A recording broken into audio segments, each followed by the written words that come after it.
에스겔 37장부터를 읽기는 했지만 사실 오늘 말씀은 두 군데를 함께 보려고 했습니다.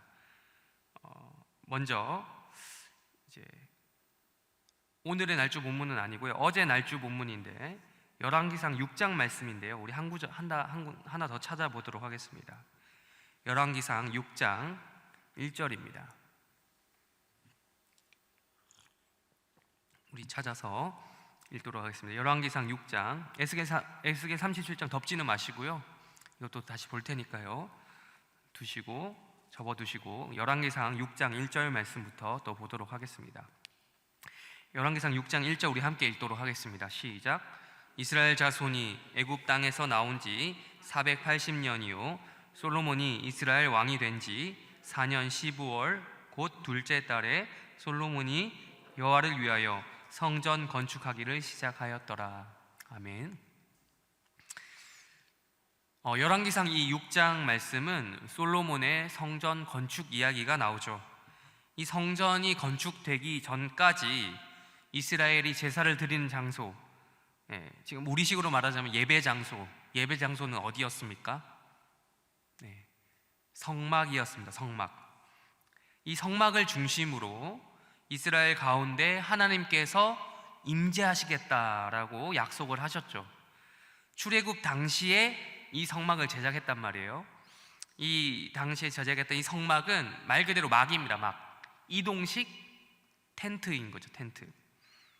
그렇다면 이 성전은 무엇입니까? 이제 솔로몬이 건축하게 될 이 성전은 아니죠. 이동식이 아니라 고정식 건물입니다. 건물. 여러분, 이동식 텐트가 아무리 편하고 이동이 용이하다고 해서 고정식 건물에 비하면 어떻습니까? 소박한 느낌이 있죠. 요즘에 집마다 이제 캠핑 문화가 많이 자리를 잡아서 집마다 텐트 하나씩은 다 가지고 있습니다. 그래서 그렇다고 하더라도 아무리 화려하고 비싼 텐트라고 해도 사실 그게 뭐 집하고 비교할 만한 것이 되겠습니까? 아니겠죠. 텐트는 임시 거주지일 뿐이지 아무리 좋은 텐트라고 하더라도 평생 그곳에 살 수는 없습니다.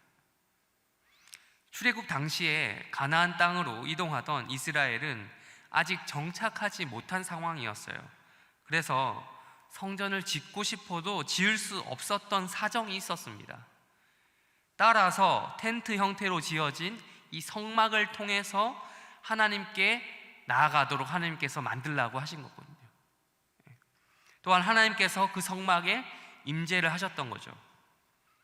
열왕기상 6장 1절은 이렇게 얘기합니다. 그렇게 성막을 통해서 보낸 시간이 480년이더라 라고 설명해주고 있습니다. 이어서 2절 이후로는 우리가 읽지는 않겠습니다. 2절 이후로 쭉 보시면 막 구조 이야기가 나와요. 구체적인 도면이라고 할까요? 그 사이즈, 성전이 어떤 사이즈로 되어 있는지, 크기, 구조가 어떤지, 그리고 그 구조에 따라서 성전이 어떻게 건축되어졌는지 말해주고 있습니다. 성전은 건축 구조물인 거죠. 건축물. 성막보다 훨씬 좋은 거죠. 이제 보시면 이스라엘 당시에 주변 국가에는 다양한 종교가 있었습니다. 이스라엘만 여호와 하나님이라는 신을 믿었던 게 아니라 주변의 다른 나라들도 각기 나름대로 신을 믿고 있었습니다. 그리고 그 신을 믿는 것에 따라서 종교마다 나름대로 신을 모신 신전을 가지고 있었어요. 신전. 여러분, 현재 남아있는 대표적인 신전 건물이 있죠. 그리스 신전. 직접 보신 적이 있으십니까? 직접은 아니더라도 요즘에는 얼마든지 사진이나 영상을 통해서 간접적으로라도 얼마든지 볼 수 있는 시대가 되었습니다. 여러분, 보면서 어떤 생각을 해보셨습니까? 보셨다면, 그 옛날에도 그 고대인들이 어떤 특별하게 지금처럼 건축술이 있었던 것도 아닌데 이런 대단한 건축물을 지었구나 하며 감탄사가 나오게 마련입니다. 그 정도로 고대 사회에 있어서는 그 신전이라는 것이, 신을 숭배한다는 것이 정말 중요한 일이었습니다. 만약에 그 신전이 볼품이 없잖아요. 되게 작거나 뭐 대충 지었다 뭐 이렇게 되잖아요. 그러면 사람들은 어떻게 생각했냐면, 그들이 믿는 신도 볼품 없는 것이다 라고 생각을 했습니다. 물론 여느 고대 사람들, 어떤 다른 이방인들이 숭배하던 신들과 이스라엘 사람들이 믿는 이 여호와 하나님은 차원이 다르죠. 근데 이방 사람들이 보기에는 자기들이 이제 민족마다 믿는 그런 신들처럼 여호와 하나님이 이스라엘만을 위한 민족신 정도로만 보였을 거예요. 민족신. 이스라엘 걔네들이 믿는 민족신 정도로 여호와 하나님을 봤을 거예요. 그랬을지 몰라도 이스라엘 사람들은 그렇게 생각했겠습니까? 아니죠. 이스라엘 사람들은 이 여호와 하나님이 온 세계에 충만하신 하나님이다, 온 우주의 하나님이다, 온 만물을 지으신 하나님이다, 그리고 그 하나님이 우리 민족 가운데 특별히 역사하신다, 특별히 우리와 함께 하신다라는 것을 굳게 믿으면서 살았던 민족이란 말이에요. 그 하나님을 예배하고 경배하는 장소가 어디라는 것입니까? 과거 출애굽 시대에는 무엇이었다? 480년 동안, 출애굽 이후로 480년 동안 어디였다? 성막이었다 라고 한다면, 이제는 솔로몬에 의해서 건축되는 성전이 그 기능을 담당하게 된다라는 것입니다. 이 성전 건축이 진행되는 가운데 하나님께서 솔로몬에게 나타나셔서 말씀을 하셨습니다. 6장 11절부터 13절까지 우리 한번 읽도록 하겠습니다. 열왕기상 6장 11절부터 13절까지 읽겠습니다. 시작. 여호와의 말씀이 솔로몬에게 임하여 이르시되, 네가 지금 이 성전을 건축하니 네가 만일 내 법도를 따르며 내 율례를 행하며 내 모든 계명을 지켜 그대로 행하면 내가 네 아버지 다윗에게 한 말을 내게 확실히 이룰 것이요, 내가 또한 이스라엘 자손 가운데에 거하며 내 백성 이스라엘을 버리지 아니하리라 하셨더라. 아멘. 사실 이 말씀은요, 전혀 전에 안 했던 말이라거나 새로운 말씀이 아닙니다. 옛날부터 하나님께서 늘 이스라엘 백성들에게 하셨던 말씀이에요. 특별히 성막을 지을 때 하셨던 말씀을, 레위기에서 했던 말씀을 다시 한번 반복해서 솔로몬에게 해주십니다. 일종의 확신을 주신 것이죠. 성전 건축은 과거 성막에 비해서 화려하고 멋진 건축물을 지었다라는 그 자체로만 의미가 있는 것이 아닙니다. 과거 이동 생활을 하던 그런 출애굽 시대에 하나님께서 성막을 통해서 이스라엘 백성들 가운데 계셨던 것처럼, 거하셨던 것처럼, 그들 가운데 있었던 것처럼 여전히 가나안 땅에 정착해서도, 왕정 시대가 되어서도, 다윗 왕, 솔로몬 왕 이렇게 넘어가더라도 하나님께서 바로 이 성전을 통해서 함께 하신다라는 것입니다. 물론 기능적으로는 성막보다 성전이 훨씬 좋다는 장점이 있죠. 성막은 있잖아요. 성전을 위한 예비적 역할을 했던 것이죠. 임시적인 역할을 했을 뿐이죠. 성전은 구조물 자체에서 하나님의 위엄과 영광이 드러날 정도로 잘 지어진 제대로 된 하나의 건축물이었다. 그 가운데 하나님이 거하신다라는 약속을 주신 것입니다. 열왕기상 6장 38절 우리 한번 읽겠습니다. 6장 38절 읽겠습니다. 시작. 11째 해 불월 곧 8째 달에 그 설계와 식양대로 성전 건축이 다 끝났으니 솔로몬이 7년 동안 성전을 건축하였더라. 성경은 이렇게 설계대로 성전이 완공되었다라고 말씀합니다. 이 말씀을 보면서 저는 우리 해림교회가 생각이 났습니다. 원래 우리 교회가 어디 있었습니까? 강동 지역, 성내동에 있었던 교회였습니다. 이렇게 하남 미사 지역에 신축하여 오게 된 지 벌써 몇 년이 흘렀습니다. 제가 이런 말 하니까 되게 오래 있었던 사람처럼 보이는데요, 저 온 지 아직 1년도 안 됐습니다. 그럼에도 제가 이곳 저곳에서 과거 성내동에서 있었던 그런 이야기를 많이 듣게 됩니다. 추억에 대한 이야기 등을 많이 듣죠. 심지어 지금도 있잖아요. 어떤 내 땡땡 다 땡 이런 포털 사이트에 보면 실시간 지도가 있잖아요. 지도가 있어요. 지도를 보면 그 연도별로 확인할 수 있습니다. 그러면 검색을 해보면 그 빨간 벽돌 구성전 건물을 볼 수도 있어요. 아직까지도. 여러분 모르시는 분도 있었죠. 보시고 싶으시면 그 옛날 구성전 그쪽을 옛날 연도별로 보시면 확인할 수 있습니다. 그리 오래된 역사가 아닙니다. 이야기를 나누다 보면 그리 오래되지도 않았는데 그때를 그리워하는 분들이 꽤 많은 것 같더라고요. 그 이야기를 들으면 제가 비록 그 현장에 있지는 않았지만 어떤 느낌인지 제가 일정 부분 공감이 되기도 합니다. 실제로 제가 담당하고 있는 청년부 지체들의 신방을 위해서 그 동네를 자주 방문하거든요. 특별히 그래서 제가 알지도 못했는데 알아서 가르쳐 줍니다. 여기가 구성전 있었던 자리다라고 이야기를 해줍니다. 청년들 중에서도 그때를 그리워하는 사람들이 꽤 많습니다. 젊은 것들이. 하지만 그렇다고 해서 여러분, 이미 사라진 구성전 건물로 다시 돌아갈 수는 없는 노릇입니다. 추억은 추억이고 과거는 과거죠. 역사는 흘러갑니다. 그 앞에서 과거로 다시 돌아가자가 아니라 새로운 역사를 우리는 마주하고 있고 써나가야 되는 것이죠. 과거, 옛날, 성막의 추억이 소중하지 않다는 것이 아닙니다. 신축한 성전이 우리 앞에 놓여 있다는 거죠. 지금 여기. 이것이 지금이고 여기가 현실입니다.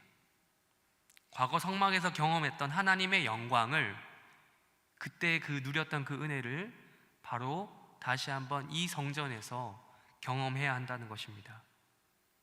열왕기상 6장 12절 13절을 다시 한번 읽어볼까요? 읽겠습니다. 시작.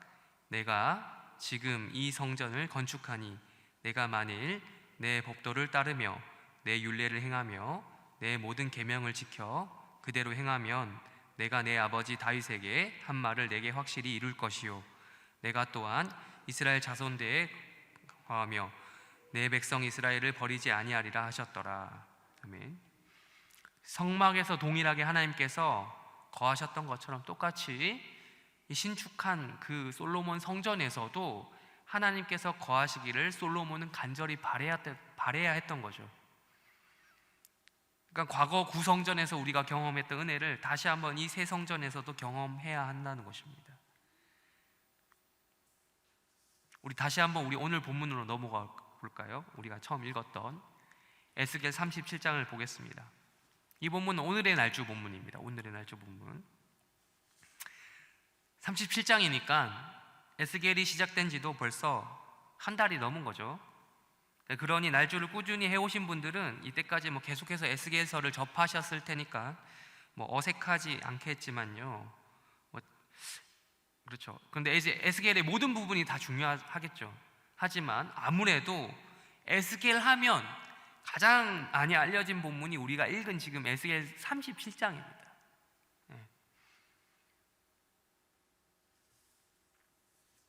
오늘 이 본문에서는 하나님의 영이라고 했어요. 즉 성령께서 에스겔에게 어떤 하나의 환상을 보여주시는 장면이 등장합니다.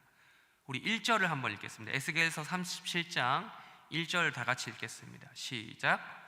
여호와께서 권능으로 내게 임재하시고 그의 영으로 나를 데리고 가서 골짜기 가운데 두셨는데 거기 뼈가 가득하더라. 자, 무슨 환상을 보았다라고 합니까?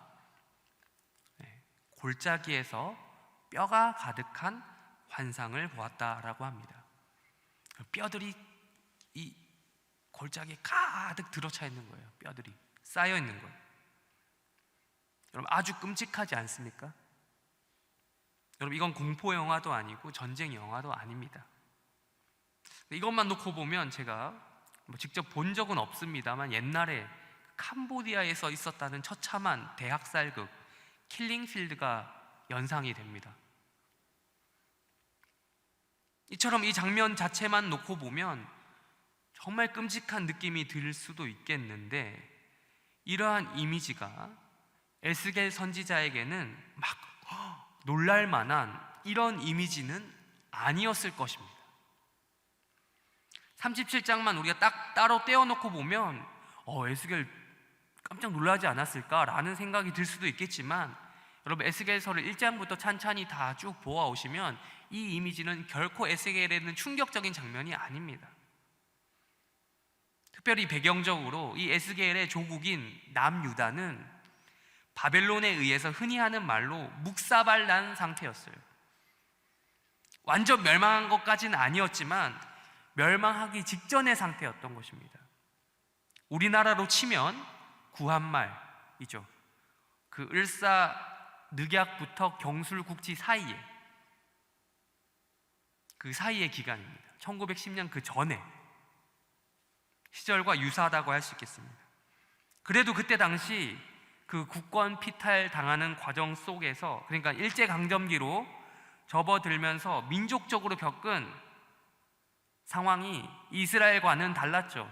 이스라엘 사람들은 심각한 전쟁에 시달렸죠. 근데 우리는 그것까지는 시달리지는 않았습니다. 이스라엘은 여러 차례 바벨론과 전쟁을 하면서 많은 사람들이 죽었습니다. 이 에스겔의 입장에서 그런 많은 사람들이 죽어있는 시체가 썩어서 뼈가 되는 그 장면이 에스겔에게는 그리 놀랄만한 장면이 아니었다는 것이죠. 이 전쟁에서 패배한 결과로 포로에 붙잡혀 간 사람이 바로 에스겔이잖아요. 그렇게 포로로 붙잡혀간 이 에스겔은 포로 생활하는 장소였던 그 먼 곳 땅, 중동 어느 곳 그발 강가에서 여호와 하나님의 말씀을 듣게 되더라가 에스겔의 시작입니다. 이 절망적인 상황 속에서 에스겔에게 하나님의 말씀이 임했다가 바로 오늘의 본문인 에스겔서 37장의 흐름이다라고 할 수 있겠습니다. 우리 1절 눈으로 다시 보실까요? 1절을 보시면 골짜기라는 단어가 나옵니다. 골짜기라고 번역된 비카라는 이 히브리어는 말 그대로 골짜기이기도 하지만 그냥 우리가 생각하는 골짜기와는 조금 다릅니다. 이 산과 산 사이에 있는 것을 우리가 골짜기라고 하죠. 근데 우리는 좁은 협곡을 생각하는데 여기서 말하는 이 비카는 협곡이 아니라 조금 넓은, 산과 산 사이에 있는 넓은 지대를 이야기합니다. 이곳에 뼈가 가득히 있었다라는 것과 10절을 보면 이 뼈가 부활하여 군대로 되살아나더라라는 것으로 보아서 이 골짜기라는 공간은 전쟁터였을 것이 확실합니다. 또한 아주 말랐다라는 것으로 보아서 시체가 썩고도 뼈만 남은 것을 넘어서 시간이 상당히 흐른 거예요. 시간이. 전쟁터에서 수많은 사람이 죽었고 이후에 수많은 시간이 흘렀다라는 것이죠. 즉 이 골짜기에는 생명이라고는 단 하나도 찾아볼 수 없는 상황인 것입니다. 이 골짜기에는 죽음만이 가득하 있는, 죽음의 냄새만이 가득 차 있는 그런 곳입니다. 그때 하나님께서 3절에서 물어보십니다. 뭐라고 물어보십니까? 3절. 이 마른 뼈들, 죽은 지 오래된 뼈가 과연 다시 살아날 수 있겠냐고 물어보시는 것입니다. 에스겔은 그때 대답합니다. 하나님께서 아십니다. 안 된다고 하지 않았어요. 하나님 모르겠습니다, 안 됩니다 이렇게 얘기하지 않았어요. 하나님이 아십니다 라고 얘기했어요. 왜 그렇죠? 에스겔은 하나님이 어떤 분인지 알고 있었기 때문입니다. 이미 1장부터 37장까지 경험을 토대로 에스겔은 하나님이 어떤 분인지 알았어요. 전지전능하신 하나님이라면 그 무엇든 할 수 있다라는 그게 있었어요. 그때 하나님께서 또 말씀하십니다. 4절부터 6절까지 눈으로 보시겠습니다. 내 말을 대언하라. 전하라고 말씀하십니다. 뼈들에게 내 말을 대신 전하라. 죽어서 한창 시간이 지난 그 뼈들에게, 생명이 아니란 말이에요. 예, 뼈는 생명이 없잖아요. 그건 무생물이죠. 거기에 말을 전해라는 거예요. 그러면 어떻게 된다라는 것입니까? 그 마른 뼈들이 살아난다라는 것입니다. 선지자인 네가 하나님의 말씀을 전해라. 그렇게 하면 아무런 생명이 없던 그곳에 하나님의 말씀 한마디면, 네가 대언하면, 내가 직접 하지 않게 너를 시켜서 하는 그 말씀도 능력 있게 그 뼈들이 살아날 수 있게 한다라는 것입니다. 뼈에 힘줄이 붙고 살이 붙고 살가죽이 덮이고 생기, 즉 영혼이 불어넣어진다는 것이죠. 그러면 되살아난다는 거죠. 여러분, 죽음은 과거입니다. 모든 다른 과거와 다르게 죽음이라는 과거는 무엇입니까? 시간적 의미에서 모든 것이 멈추어 있는 상태입니다. 그러나 하나님은 멈춰 있던 그 시간을 다시 시작하신다는 거죠. 무엇으로 가능하다는 것입니까? 하나님의 말씀을 대언하는, 하나님 직접 말씀하시지 않았어요. 대언하는 그 말씀 한마디로 가능하다는 것이죠. 근데 자세히 보시면 이 과정이 상당히 특이합니다. 그냥 하나님 말씀 한마디면 뼈에서 바로 사람이 될 수도 있지 않을까요? 전지전능하신 분인데 뼈에서 바로 그냥 하나님이 딱 사람 그냥 만들어 놓을 수 있는데, 살아있게 만들 수 있는데, 하나님은 어떤 과정을 보여주고 싶으신지 그렇게 하지 않으셨어요. 처음 하나님께서 사람 만드실 때 창세기 1장 2장에 보면 사람을 만드시는 과정이 있죠. 그때 하나님께서 인간을 처음 창조하실 그때보다 과정이 좀 더 드라마틱하게 전개됩니다. 7절과 8절입니다. 7절 먼저 보시겠습니다. 7절 우리 한번 읽을까요? 시작. 이에 내가 명령을 따라 대언하니 대언할 때에 소리가 나고 움직이며 이 뼈 저 뼈가 들어맞아 뼈들이 서로 연결되더라. 하나님의 명령에 따라 에스겔이 마른 뼈들에게 대언을 하였습니다. 그러니 어떻게 되었냐면 뼈들이 소리가 딱딱딱, 이 뼈 소리 있죠, 나면서 연결되는 소리가 났다라고 말합니다. 여러분, 뼈 맞춰 보셨습니까? 뼈? 요즘에 물리치료사 이런 데 가면 해주잖아요. 뼈 맞추는 거. 우두둑 우두둑 소리 나는. 이 뼈 맞춰지는 소리가 한 사람에게 난 것이 아니라 그 에스겔이 보고 있었던 수많은 시체들이 썩어서 뼈가 되었던 그곳, 누구의 뼈인지도 모르고 뒤섞여 있는 그곳에서 수많은 뼈들이 이렇게 딱딱딱딱 소리를 거리면서 타타타, 그 광경이 펼쳐지고 있는 거예요. 그렇게 뼈가 연결된 것입니다. 8절을 보시면 그렇게 뼈에 힘줄도 생기고 살갗도 올랐고 살 가죽까지 덮었어요. 이제 사람다운 모습이 됐어요. 형체가 그렇게 됐어요. 근데 중요한 사실이 하나 빠졌습니다. 뭐라고 합니까? 8절에 뭐가 없다고? 생기가 없다. 영혼이 없었습니다. 여러분, 인간이 인간다운 이유가 무엇입니까? 인간이 다른 생물체, 동물과 다른 이유가 무엇입니까? 다른 동물과 똑같이 먹고 자고 싸고 하는데 다른 이유가 뭡니까? 어떤 사람은 그것을 가리켜서 인간에게는 이성이 있다, 그러니까 이성적 기능이 있다라고 이야기를 하죠. 그러나 우리 기독교인들은 그렇게 표현하지 않습니다. 바로 영혼이 있어서 다르다라고 이야기하는 거죠. 육체만 있으면, 그것은 몸만 있으면, 흙만 있으면 그것은 살아있는 인간이 아닙니다. 육체와 영혼이 딱 하나가 된 상태, 결합된 상태가 살아있는 인간이죠. 그런데 창세기 2장에서 하나님께서 흙으로 사람을 지으신 다음의 행위가 자연스럽게 연결 안 되는 거예요. 몸은 있는데 뭐가 없다고요? 창세기 2장에서 하나님께서 흙으로 사람을 지으신 다음에 뭘 하셨다? 생기를 불어넣으셨다. 생기가 없는 거예요. 9절 10절에 보실까요? 9절 10절. 그때 하나님께서 에스겔에게 한 번 더 말씀하십니다. 어떻게 하라고요? 생기를 향해 대언하라. 생기에게 불어서 살아나게 하라라는 것이.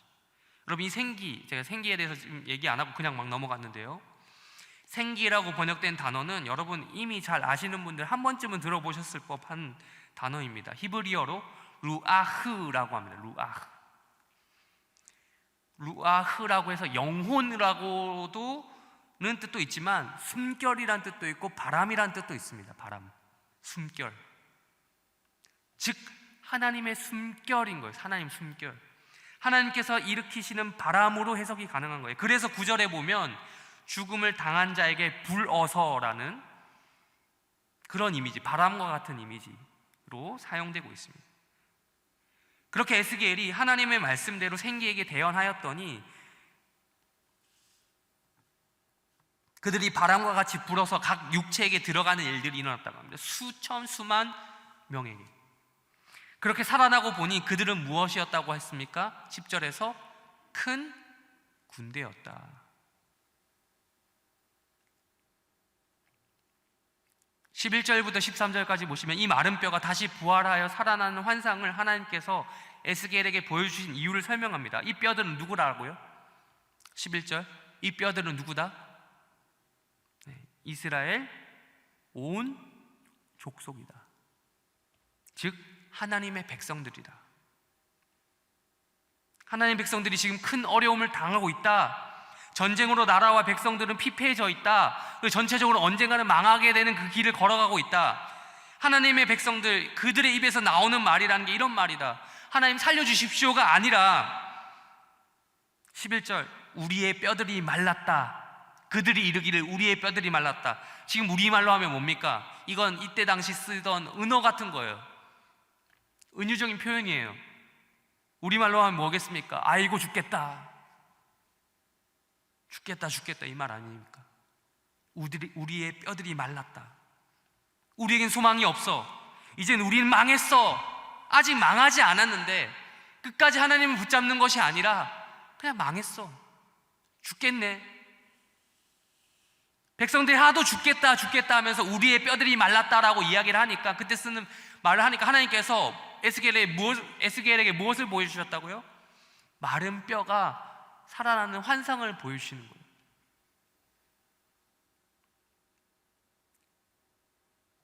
12절에 보시면 하나님께서 어떻게 대언하라고 에스겔에게 말씀하십니까? 내 백성들아, 너희들이 죽겠다 하니? 내가 내 뼈가 말랐다라고 하니? 아니, 내가 너희 무덤을 열어버리겠어. 내가 너희를 그 무덤에서, 절망뿐인 죽음에서 죽겠다 하는 그 자리에서 나오게 해주겠다. 그래서 너희를 다시 그 거룩한 땅, 내가 너희에게 약속했던 그 땅, 너희들이 살았던 그 땅, 이스라엘 그 가나안 땅, 나를 경배하고 예배하던 그 장소, 그곳으로 내가 너희를 다시 들어가게 하겠다. 그러면 너희가 그제야 내가 너의 하나님인 줄, 너네 하나님 여호와인 줄 알게 될 것이다 라고 말씀하시는 것입니다.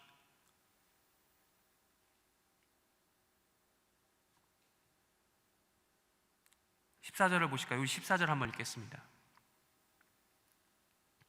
시작. 내가 또 내 영을 너희 속에 두어 너희가 살아나게 하고 내가 또 너희를 너희 고국 땅에 두리니 나 여호와가 이 일을 말하고 이룬 줄을 너희가 알리라. 여호와의 말씀이니라.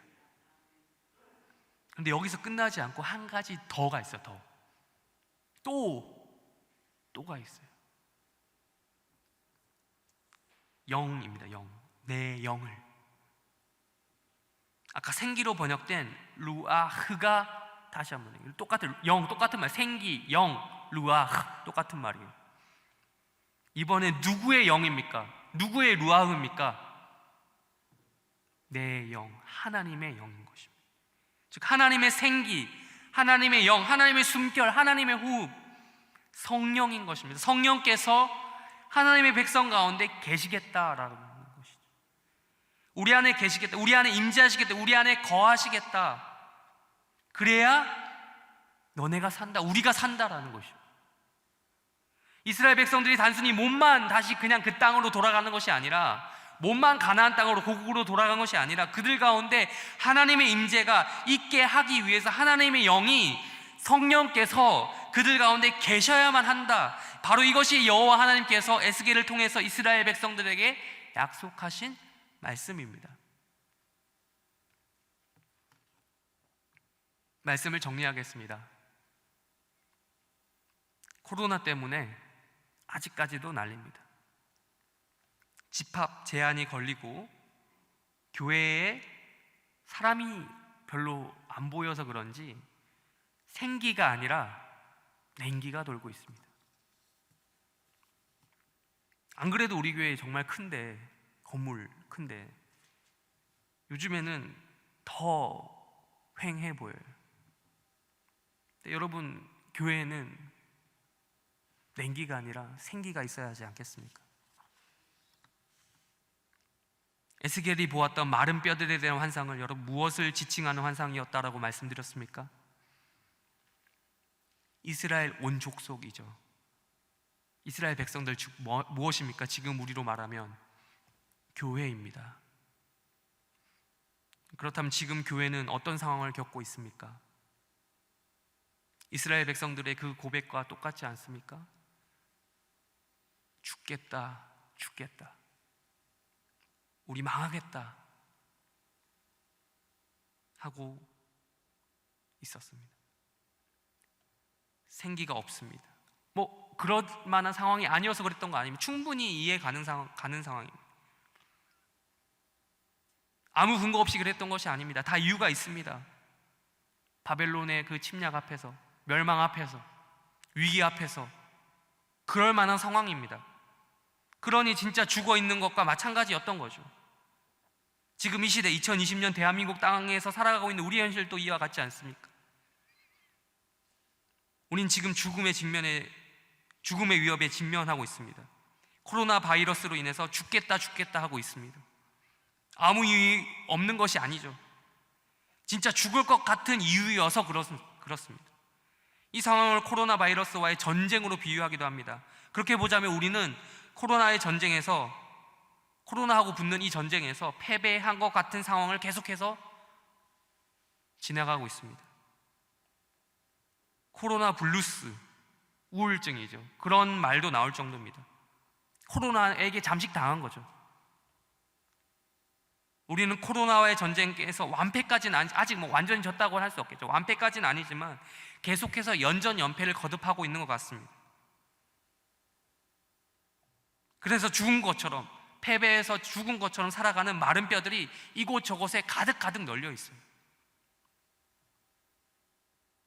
장기화된 집합 금지 및 제한 속에서 예배를 정기적으로 드리지 못하고 있었던 우리의 현실은 육체적인 내가 코로나 걸려서 죽으면 어떡하지 하는 걱정보다 영적으로 피폐해졌음으로 말미암아 우리에게 직접적인 타격을 가하고 있습니다. 이런 걸 보면 우리는 분명 코로나와 전쟁에서 영적으로 패배하고 있습니다.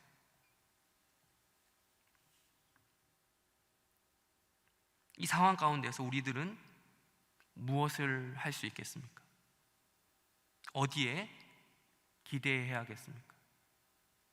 어디에 소망을 두어야 하겠습니까? 이리저리 널려있는 마른 뼈가 다시 맞춰지는 것이겠습니까? 중요하죠. 시스템 중요합니다. 다시 뼈가 맞춰지는 것, 조직화되는 것 중요합니다. 사람 몸도 뼈대가 기초를 잡아주는 것이 중요하고 건물도 골격이 기초를 잡아주는 것이 중요합니다. 뼈가 맞춰져야 하죠. 뼈의 형태가 있어야 됩니다. 골격이 든든해야 됩니다. 기초가 있어야 됩니다. 그런데 우리는 에스겔서에서 보았습니다. 그리고 열왕기상에서 봤습니다. 뼈만으로 부족한 것입니다. 건물만으로 부족한 것입니다. 거기서 잠깐 하나님이 멈추셨죠. 일시정지하셨죠. 그리고 말씀하셨죠. 뼈 맞춰지고 사람 모양 갖춘 다음에 거기서 바로 생기를 넣으신 게 아니라 멈추셨어요. 한 가지 더, 뭡니까? 생기를 향해서 대언하라 입니다. 우리에게 필요한 것은 생기입니다. 에스겔 37장 말씀을 통해서 우리가 본 바로 그 생기입니다. 루아흐, 영, 숨결, 바람, 그것이 필요한 거죠. 하나님으로부터 불어오는 바람이 필요한 것입니다. 하나님께서 우리에게 직접 숨결을 불어 넣어주시는 신공이죠. 신공호흡이 필요합니다. 하나님의 영이 우리 가운데 불어 넣어져야 합니다. 지속적으로 코로나라는 현실과 마주하는 영적인 전쟁터에서, 여러분 또한 긴 연휴를 마치고 돌아가는 세상과의 전쟁터에서 우리 각 사람 가운데 가장 필요한 것, 기독교인들의 가장 필요한 것, 교회 가운데 가장 필요한 것은 무엇이라고요? 하나님의 영인 것입니다. 생기인 것이죠. 그것이 하나님의 백성을 하나님 백성답게 만듭니다. 그것이 우리를 살아 숨쉬게 합니다.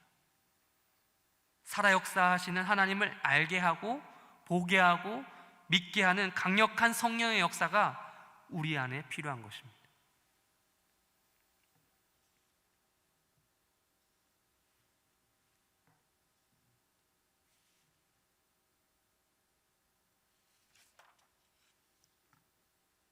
우리 마지막으로